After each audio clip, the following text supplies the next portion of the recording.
श्री कृष्णा। दोस्तों, यदि आप अपने जीवन में कुछ नया सीखना चाहते हैं तो चैनल को सब्सक्राइब अवश्य कर ले।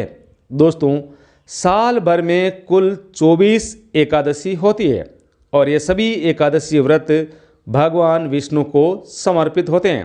परंतु दोस्तों, इनमें से कुछ एकादशी को बहुत ही महत्वपूर्ण माना गया है, जैसे ज्येष्ठ मास के शुक्ल पक्ष की एकादशी निर्जला एकादशी एवं इसे भीमसेनी एकादशी भी माना जाता है या कहा जाता है।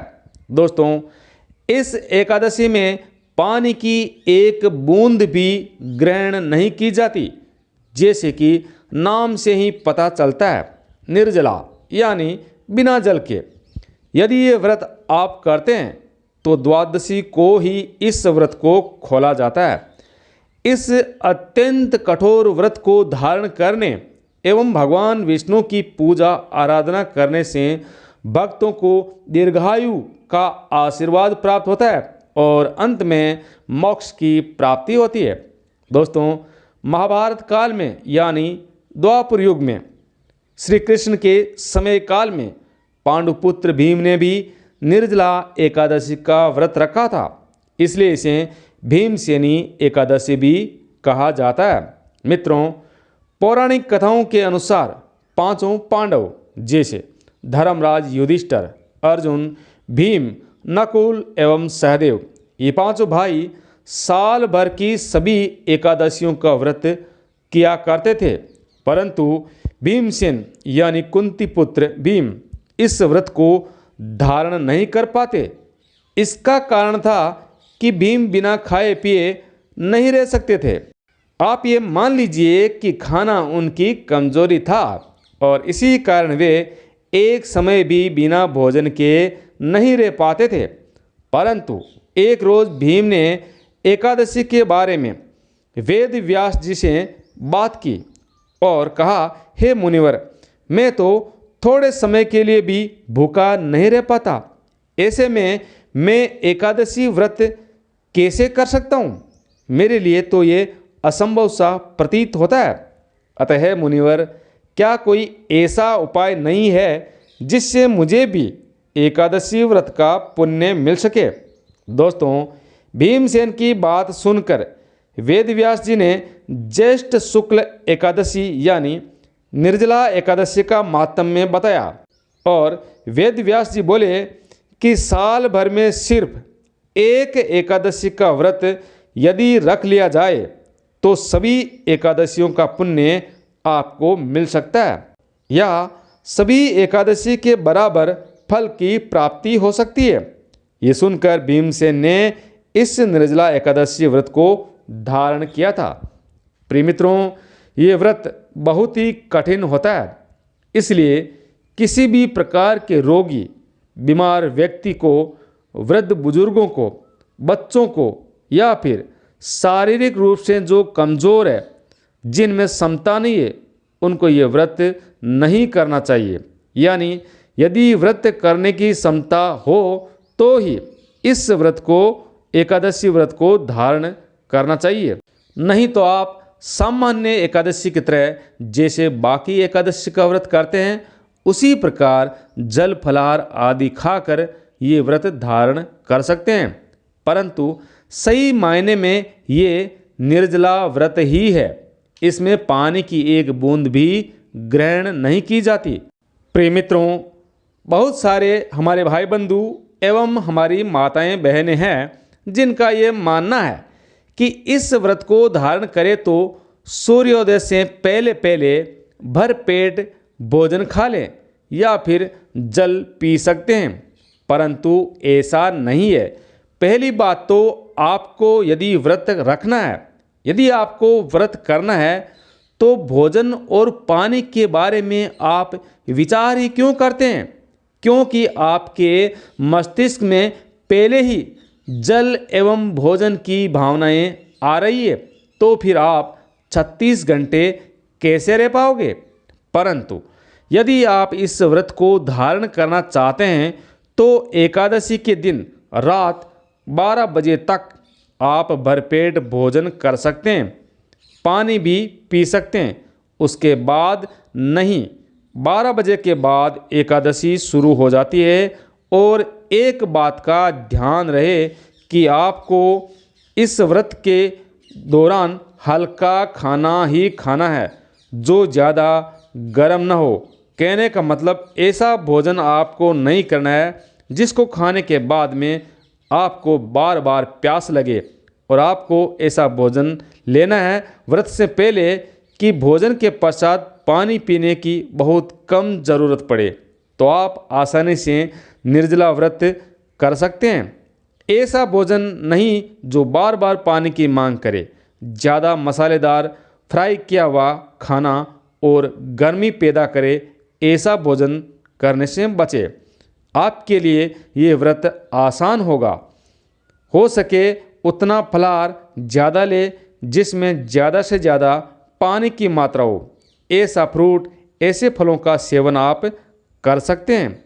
परंतु दोस्तों, मान लीजिए आपने निर्जला व्रत को धारण कर लिया है और व्रत का पर्ण भी आप ले चुके हैं और दिन में आपके साथ ऐसा हो कि अब तो बिना पानी के रहना बहुत मुश्किल है, और इस बीच यदि आपने पानी ग्रहण कर लिया तो आपका व्रत खंडित हो सकता है, अर्थात आपका व्रत टूट सकता है। परंतु आप पानी भी पीना चाहते हैं और आपका व्रत भी ना टूटे, तो इसके बारे में हम आगे बात करेंगे और आपको एक ऐसा उपाय बताएंगे जो करने के बाद में आप पानी भी पी सकते हैं और आपका व्रत भी खंडित नहीं होगा। पहले जान लेते हैं निर्जला एकादशी के मुहूर्त एवं समय के बारे में। दोस्तों, इस बार निर्जला एकादशी 31 मई 2023 को है और बार बुधवार पड़ेगा एवं एकादशी का व्रत भी इसी दिन यानी 31 मई 2023 को ही रखा जाएगा। तिथि चाहे एक दिन पहले प्रारंभ हो रही हो, परंतु उदया तिथि के अनुसार और जो शुभ मुहूर्त वाली तिथि है वो 31 मई बुधवार को ही है। इसलिए आप इसी दिन व्रत रखें। व्रत सुबह से प्रारंभ होगा और द्वादशी तिथि में सूर्योदय तक रहेगा।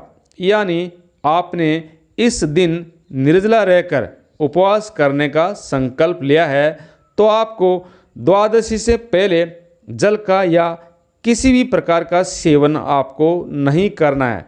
कहने का मतलब है इस व्रत के दौरान आप अपने मुंह से हवा के अलावा कुछ भी ग्रहण नहीं कर सकते। एकादशी तिथि प्रारंभ होगी 30 मई मंगलवार दोपहर 1:09 से और 31 मई बुधवार दोपहर 1:46 पर समाप्त हो जाएगी।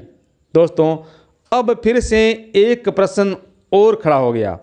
अब कुछ भाई बहन ये कहते हैं कि 30 मई दोपहर 1:09 से ही जल का त्याग करना है क्या?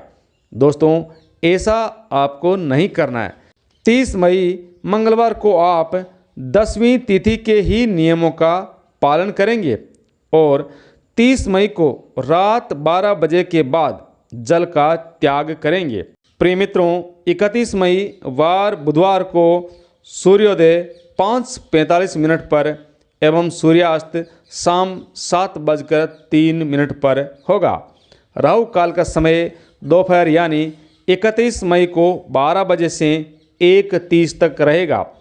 द्वादशी प्रारंभ होगी 31 मई वार बुधवार दोपहर 1:47 से और 1 जून वार गुरुवार दोपहर 1:39 तक समाप्त हो जाएगी। इसके अलावा दोस्तों, हरिवासर का जो समय होगा वो 31 मई वार बुधवार को रात लगभग 8 बजे तक समाप्त हो जाएगा। क्योंकि जब भी आप एकादशी का व्रत रखते हैं तो आपको हरिवासर के समय का भी पता होना चाहिए, क्योंकि हरिवासर के समय में भूलकर भी एकादशी व्रत नहीं खोला जाता।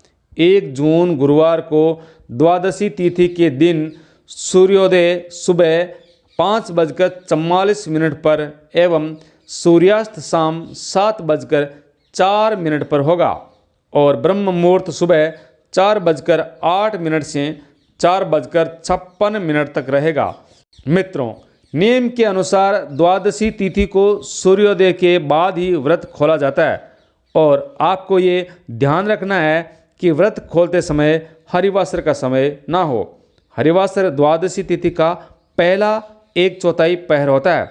निर्जला एकादशी का उपवास आप खोल सकते हैं 1 जून वार गुरुवार को सुबह 5:45 से लेकर 9:30 के अंदर अंदर। अतः आपको ध्यान रखना है कि इसी शुभ समय में आपको जल एवं फलों का सेवन करना है। इससे पहले आपको ना तो जल और ना ही फल आदि का सेवन करना है। पूजा यदि आप चाहो तो सुबह ब्रह्म मुहूर्त में भी कर सकते हैं। व्रत का पालन हमेशा दान के बाद ही किया जाता है। निर्जला एकादशी व्रत में पानी पीना वर्जित है, परंतु ज्येष्ठ की गर्मी के कारण ज़्यादातर लोग अत्यंत प्यास के कारण पानी ग्रहण कर लेते हैं, जिससे उनका व्रत खंडित हो जाता है, टूट जाता है। प्रिय मित्रों, आपने निर्जला व्रत का संकल्प तो ले लिया और व्रत के दौरान दिन में या किसी भी समय अगर आपको ऐसा लगता है कि बिना पानी के अब रहना मुश्किल हो गया है और पानी पीना जरूरी है, तो आपको 12 बार ओम नमो नारायणाय इस मंत्र का सच्चे दिल से प्रेम पूर्वक जाप करते हुए भगवान श्री हरि विष्णु से क्षमा याचना करनी चाहिए। और उसके बाद आपको क्या करना है, एक थाली में जल लेकर बाजू और घुटनों को जमीन से लगाकर जिस प्रकार पशु तालाब में पानी पीते हैं उसी प्रकार आप जल ग्रहण कर सकते हैं। ऐसी मान्यता है कि इस प्रकार यदि आप बीच में जल ग्रहण करते हैं तो आपका एकादशी व्रत खंडित नहीं होगा। परंतु याद रखिए, ये उपयोग आप मुश्किल के समय एक ही बार कर सकते हैं। ऐसा नहीं कि बार बार आप पशु बन जाए और पानी पीना शुरू कर दे। जब वास्तव में आप बहुत ज़्यादा मुश्किल में पड़ जाए और प्राण निकलने लगे, इतना मुश्किल समय आ जाए, तो ऐसा आप कर सकते हैं। या फिर आपकी तबीयत बिगड़ने लगे, ऐसे समय में आप ये तरीका अपना सकते हैं। व्रत का पालना हमेशा तुलसी पत्र एवं जल से करना चाहिए और उससे पहले आपको घड़े का दान यानी पानी से भरे घड़े का सुराही अथवा ऐसे बर्तन जिनमें आप पानी रखते हैं का दान करना चाहिए। कहने का मतलब है आपको जल का दान करना चाहिए। जल के अलावा चाहे तो आप फलों का दान कर सकते हैं, वस्त्रों का भी दान कर सकते हैं। प्रिय मित्रों, इस वीडियो को सभी के साथ ज़्यादा से ज़्यादा शेयर करें ताकि आपकी वजह से सभी को फायदा हो सके। जय श्री कृष्णा, राधे राधे।